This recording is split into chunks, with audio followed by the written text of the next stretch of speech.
Welcome back to Sustainability Stories Balancing People, Planet, Profits podcast. Today, we go further afield and speak to Mark Swinton, the General Manager for Capella Ubud, Bali, Indonesia. I'm super excited with today's episode because we've never had Capella before, and Mark's got wonderful guest experience along with sustainable luxury. And we're going to cover with Mark three things today. One is his journey into sustainability, two, innovations, different technology that they use at Capella tents to make sustainable affordable. Number three is the practices and how are they differentiating and building something in the stunning corner of the world. So, with that said, let's go to Sustainable Luxury Hotel Capella. So, Mark, welcome on board. Thank you. Thank you very much, Radhika. It's a pleasure to be here today with you. No, wonderful, Mark. And like I've said, Bali is such a beautiful place. And, I've been there once and given at a heartbeat, I would go anytime back to Bali. And given that you sit there and that's your job, why don't you paint us a picture of what do you see in front of you? How many rooms do you have? And what does Capella Ubud look like? Thank you. Well, Capella Ubud is very much about stepping into a story. It's all about a discovery. And in fact, you couldn't call this a hotel. So it's a story that takes you back in time. It really highlights the beauty of the heritage of Bali and of Indonesia. It goes back to the 19th century when tall sail ships used to come off the shores of Bali and they would anchor off the beaches of Kuta. And they would see rivers and they would come off the ships and they would follow the rivers up to this area in Ubud. And they would see people trading in spices and coffee and tea. And so they would set up tents and create a camp and they were trading themselves. And here in Bali, we have two seasons. We have a wet season and a dry season. So as they were trading, when the season changes to the dry season, our trade wind shifts. So they would disassemble the camp and they would go back to their ships and they would take the winter wind that we get during our dry season and they would take it past the southern Cape of Africa and head back to Europe. So our architect and designer, the Bensley Design Group, takes that spirit of the 19th century and the trading and the heritage and the camping aspect, and they elevate it to a very colorful and a very playful experience. So we have 23 tents, and as you would when you go camping, you don't cut the tree down. You would put up your tent and you tie on to a tree to secure your tent. So when this property was built, it's on 3.5 hectares. No trees were cut. So that was everything that we do. The whole foundation of what we are about in our concept is about conservation and heritage and the beauty of sustainability and taking care of our environment and protecting the old growth forests that surround us. Oh, wow. It's really beautiful. I mean, we talk a lot about sustainability, but I must admit, conservation is deeply rooted in sustainability, and we just don't talk enough about it. Probably on my podcast, and maybe everybody else is talking. But it's wonderful to hear that, Mark, you've not cut a single tree in the, 3.3 hectares. And with that, how many years ago was this? When was it built? So the opening was on July 18th of 2018. Okay. So, and there was approximately 3 years in construction.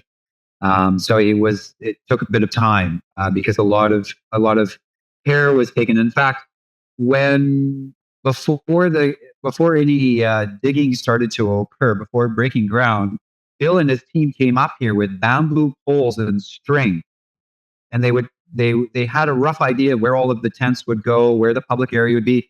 And they put up these bamboo poles with string that would represent the height and the height of somebody's eye. And they would look at where the sight lines were.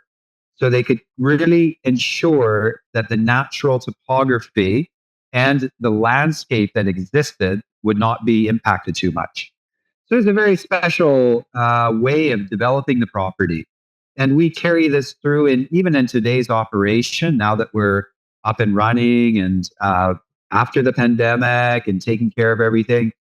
A lot goes into it in terms of minimizing our waste, minimizing the amount of plastic, the single-use plastic we would use, and also working with one of the greatest, or the best travel and tourism sustainability organizations called EarthCheck, and we are EarthCheck certified.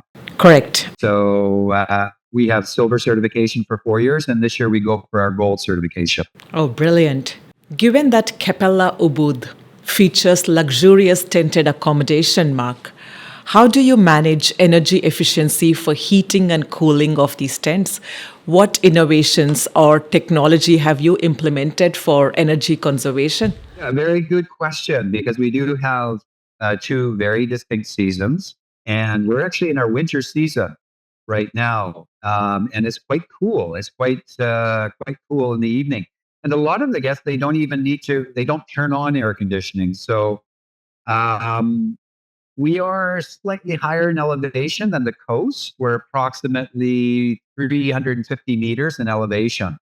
So, and we're in a river valley, so we get this beautiful wind that we get in the afternoon that comes up. So, when the design process was taking place, the decision was this was reviewed very carefully, and decision was made not to have central air conditioning, because that you can never turn the central air conditioning off. So, what we do is we have individual units of air conditioning within each split units within each of the tents. So this allows us to better manage the amount of electricity that is used, because within a resort here in a tropical environment, your air conditioning is close to 65 to 70% of your electrical consumption. Right. So if we can manage it well, then we can definitely manage our electrical usage much better. So, and then next year, we're very excited, because next year will be our first implementation of solar panels.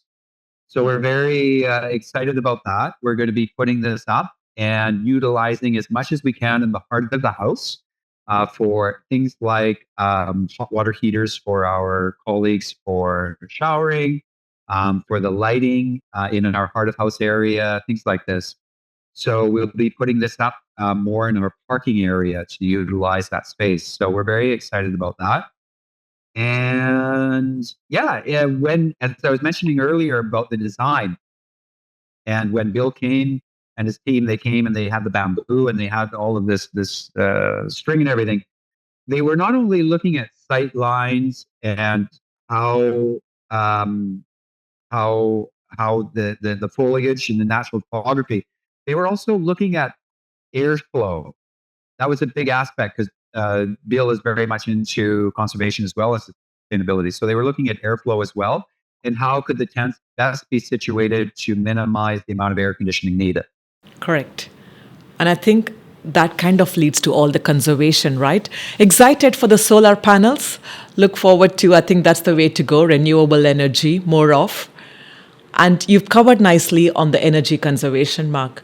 The next rising topic under sustainability is wellness. And especially when you are based in a place like Bali, which is known for wellness and all the natural treatments, how does Capella Ubud, what's the relationship that you have between sustainability and wellness at the hotel?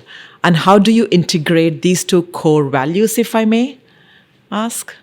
Yeah, it's a very good question. It's actually something that what can I say? We live on a daily basis, because in Bali we have a wonderful philosophy, and it's exactly the word that you use. It's relationship.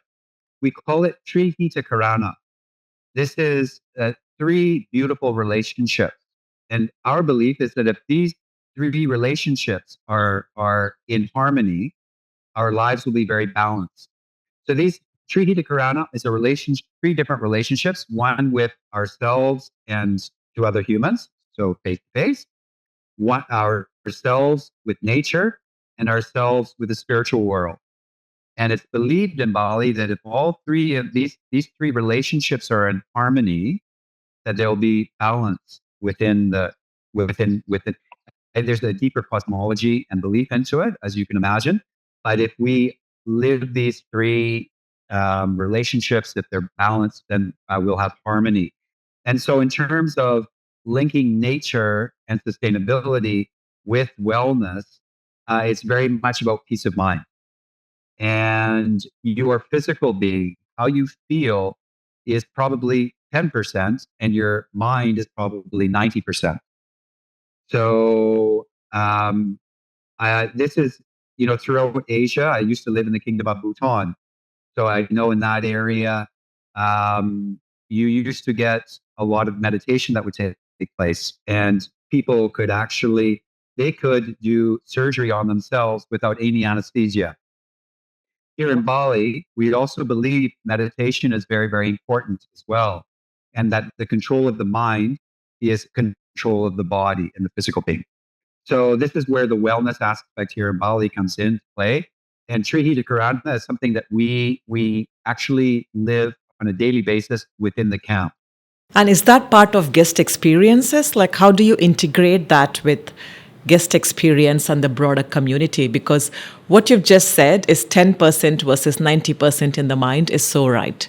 And, just listening to you has calmed me down a little, as you can see, Mark. So I'm quite curious to know, how does this translate to guest interaction? Good question. So first of all, it's the setting. So Capella Ubud is located in the Boss River Valley. We're surrounded by forests. So just having that natural element Yeah. right away provides you a sort of peacefulness. Sure. And so that in itself is wonderful. And then near our river, we have we have very soft water up here. We have natural spring water. And you were asking me how would a guest experience this? They come from London, they come from Dubai, they have to, all the stress and everything they put in a box, and all their emotion goes in a box, and they have to get very thick skin. So when they come to a property, when they come on vacation, the idea is to cleanse that and to allow that box of emotion that's inside a person to open up. Because when our emotions are open, we feel again. And in everything that we do in today's world, we have to be so thick skinned. We have to be so strong in what we do. So we want to, when we go on holiday, let's allow to feel again. That's what travel, that's the beauty of travel and discovery. So we have a wonderful experience down by our river where we have a temple, and we have a wonderful curated experience called A Soul Reborn. What And is it's that? exactly that. It's opening up your emotions. It's opening up a box. We take you down to this temple, which is down by the river, and there we have natural spring water. And we go through a Balinese purification ceremony, and then we go into the temple. And it doesn't matter whether you are Islamic, Hindu, Buddhist, Christian. It's non-religious. It's really just about yourself and opening yourself up and allowing yourself to feel again. And that's our vision towards that experience. Wow, beautiful. And what's the feedback from guests once they've experienced this? How does this entire thing unfold? Can you share some examples of it? Yeah, I mean, everybody loves it. Some people get more emotional than others. Some people, everybody has a different reaction. Some people, they really want to stay there for upwards of an hour by themselves. Yeah. They're reflecting. They're reflecting. They're allowing themselves to open up. And yeah, it's a very special experience because there's nobody around you. There's nobody there. You're just there by yourselves. And we would have one of our camp rangers there with you. And if the guest preferred privacy, the camp ranger would just uh, allow you to be there by yourselves, and she would or he would excuse themselves. So it's everybody has a different feel for it, and that's what's so beautiful about it. It's a personal experience, and Yeah. it's very special. No, it's so beautiful. I got transported for a little while there, Mark. So we Yes. I just have to say, like, we spoke about wellness, we spoke about, some of the metrics, energy conservation and others. And I don't know so much about Bali, but in Middle East and definitely in West, net zero is such a growing trend and a concept. And when you speak about net zero, how does Capella as a brand, what's the roadmap towards achieving net zero or sustainability benchmarks? Can you highlight what's your interpretation of this, the entire net zero number or the targets, and how are you measuring it or how are you tracking your developments towards this? Right. So yeah, it's very important. I think um, the key here is to every year improve one step forward. Now, I always discuss it with our team. Uh, Imagine how many people are on planet Earth. How many people? What are we now? 8 billion people. I don't know. I think it's bigger than that. Yes. Now imagine if once a day every person on this planet just did one thing that was environmentally conscious, either a decision or a step, or instead of throwing that can in the garbage, it goes into a tin recycling, whatever it may be. That's 8 billion activities per day towards a better earth. Yeah. We are all together on one home. So relate that to what we do at Capella Ubud. We all want to try. This is a lifestyle. This is not okay, Capella Ubud, here we are, colleagues, our family here. Great. Thank you very much. Now I go home. This is not about being, it's very important for us. We love what Global Hotel Alliance is doing. And we feel incredibly privileged to even be considered within the Green Collection. However, our main focus is to turn this into a lifestyle where our colleagues, not only within what we're doing in the camp, but also at home. And we want to have a yearly sustainability action plan so that we try and establish what our goals are for the year. And we do this, we do this starting now because we also do it during our budget process, which is very important. And so we not only have a yearly sustainability action plan, we will also have a yearly waste management plan. So what do we do? What can we do to get towards getting to that net zero? As an example, for us, net zero would mean single-use plastic. So we divide this into two categories. One is the packaging that we may receive from supplier. The other is, do we need to use single-use plastic in the operation? How can we minimize this every single year to get to zero? So I think if we look at that summit, we look at Mount Everest and we say, I can't do it. But if you do it base camp to the next camp to the next camp, step by step, soon you're going to be at the summit. And that's the approach that we want to take. We have a yearly legal register. So we go through every single permit, every single license, everything that we need to operate as a proper corporate citizen within Bali and within Indonesia to make sure that we're up to date. And we also do a yearly risk assessment. So we want to look at everything or any conditions that may change. Global warming, it could be what products we're using, are the material safety data sheets all in order? Do we have everything ready for our colleagues in case somebody gets injured? Things like this. These are all things that we work closely with. And we work closely with our partner like EarthCheck. And we upload data on a daily basis. So when we look at our CO2 emission, we want to know where are we, not just at the end of the year. We want to know monthly, where are we? How can we improve? Are we doing better than last year? Are we achieving a benchmark that we can be proud of, that we're setting for everybody else that we feel confident with? And then also, which I have to say within the Capella Hotel Group, I really resonates with me. At the beginning of the year, we are provided a balanced scorecard. Mm-hmm. And we are told, okay, here's your goals for the year. So of course, there's financial goals, there are guest satisfaction goals, there are quality goals, and there's colleague satisfaction goals. But equally within this balanced scorecard are sustainability goals. Right. Now, if a company didn't really care about sustainability, I don't think they would put that within the same realm as those four other goals.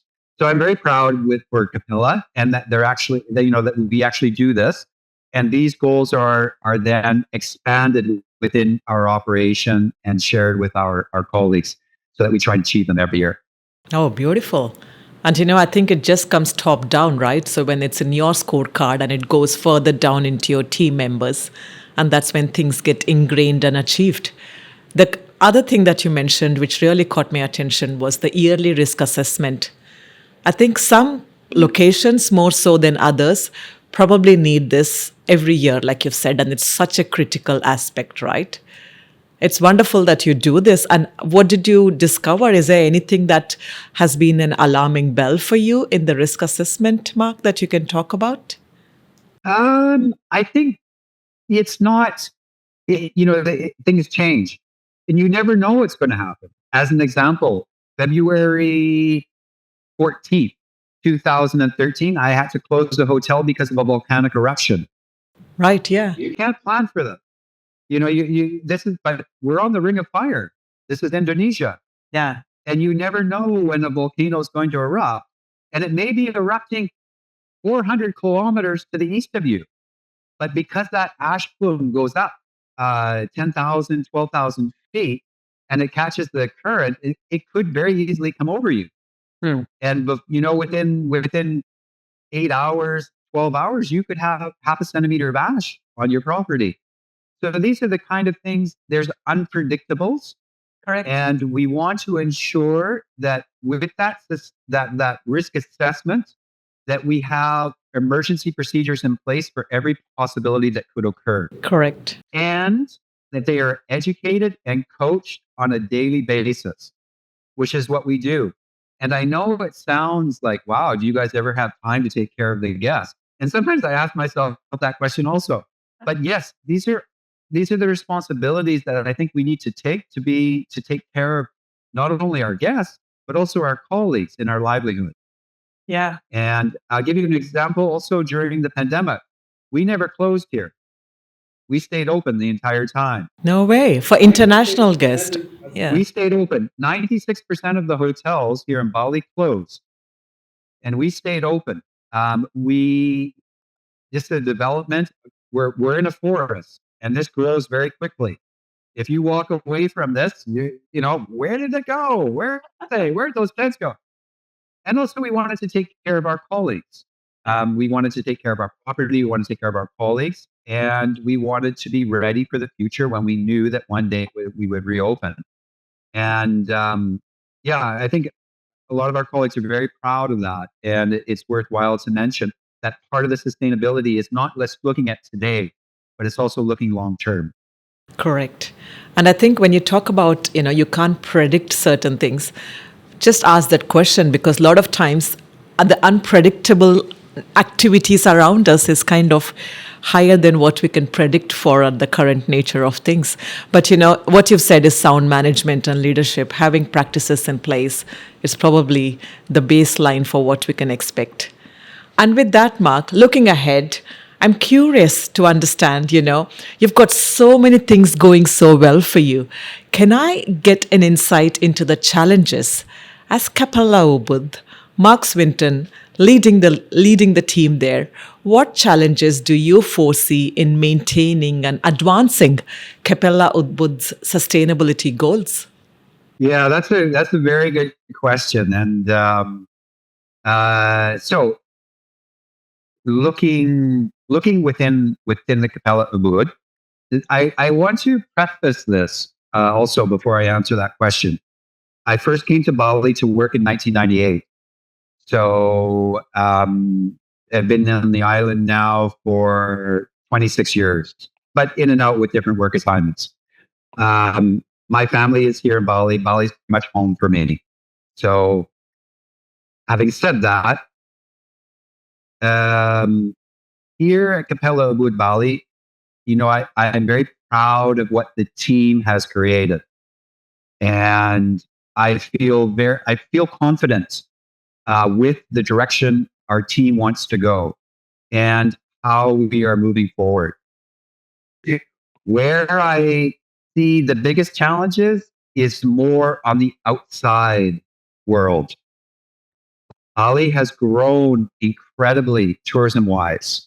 Right. However, infrastructure has not kept up with that growth. And if anything was of the biggest concern to me, I would say that was the biggest concern. That we, as an island, we have I used to work on the southern shores of Bali, and the marketing of this island is so good. I would stand there and guests would come up to say, "Oh, Mark, look out onto the ocean, the island over there." So, Mark, where is Indonesia from here? They don't realize that they're in Indonesia because Bali is so well marketed. Yeah. But we need to. Indonesia is so much more than just Bali. Correct. We are 18,000 islands. We are the largest archipelago in the world. We have over 300 languages spoken in this country, not just dialects, but languages. There is so much to discover. It's such a diverse country. And we need people to get out and explore and find it and bring some income to the areas that are some tourism income to the areas that are less fortunate. Yeah. And so I hope that people can discover they'll come back for a return visit. There's no greater compliment for any business or destination than a return visit. But I hope people will get out to explore more of Indonesia because it's really worth seeing it. I love Bali, don't get me wrong. But I think it's important that we understand our capability and we don't want to overdo Bali. Otherwise, that tourism is like fire. It can either warm you or it can burn you. And I think you have to be very careful of this, that we really treat it carefully. And as being a responsible partner with Global Hotel Alliance and having this great opportunity of joining the Green Collection, I think we need to speak up a little bit and to try and ensure that as good, responsible citizens, we take care of the island. Wow. I think you've really nailed it, Mark. I mean, over tourism in certain aspects, and certainly from where you sit, for the precise reasons that you mentioned, is something that could be a risk for hospitality and tourism, right? And you've just said that really nicely, and Bali is one great example. I think you also touched on economic leakages, and I'm passionate about it, and I love to hear, fellow leader actually talk about this topic because economic leakages is a very sensitive topic, and especially when you travel to one of the countries which requires the money to be in the country for the country, and you just don't let that happen, and the return behavior. Oh, that was really a good nugget, I think, for anyone who's doing, deep work into tourism and sustainability. I think it is a really good class that you had there. Wonderful. Yes, thank you. Yeah, so it looks like you're prepared internally. I'm very passionate about it. I'm very blessed because, the people of Indonesia, I've learned so much from them. And the people from Bali and the people have taken care of me over the years. And I just want to give back so much. And I feel, I just, and our team here, our family here is, I'm very proud of them and they're really moving in a great direction. So yeah, it's wonderful. Yeah, you've been far from home for so many years. I think this is home, right? This is home. This is home. I was born in Vancouver, Canada. So I grew up a tree hugger. Yeah. And sustainability and the beauty of nature was something that I grew up with, and it resonates with me very deeply inside my core. So I really am passionate about it. Correct. And probably some other time, after we do the Green Collection hotels, I do want to hear from you on Six Senses Bhutan. I know that was your previous life, but just knowing the amazing country that Bhutan is and Six Senses, it just begs me to have you back on the podcast. So hopefully I'll see you after we finish the Green Collection series. Great. I look forward to it. Thank you very, very much. Now, thank you so much, Mark. I realized that, we've come to the end of 30 minutes and it's been a great journey and a lesson, like I said, into sustainable tourism. So thank you for that. And I look forward to visiting you soon sometime and seeing the experiences. You're welcome anytime, and we can introduce our treaty to Karana with you, and you can learn all about it. And we'll take you down to the temple, and you can do a soul reborn, and you can get, it's wonderful because it's an experience like that, and we can talk about it as we have. But to really understand it, you have to feel it. Correct. You don't understand it until you feel it. It's probably 1% of what the real experience is, right? Yeah. No, I hear you totally. And yeah, listeners, I'll link Mark's email and the hotel details. And yes, slow travel. We're all for slow travel and wonderful experiences. With that, thank you so much, Mark. It's a pleasure having you on the podcast. Thank you very, very much. Thank you, Radhika. Thank you. Thank you so much for listening to us. And we're always welcome for feedback, any questions. Head on to Sustainability Kiosk. This is Sustainability Stories podcast, sponsored by Sustainability Kiosk.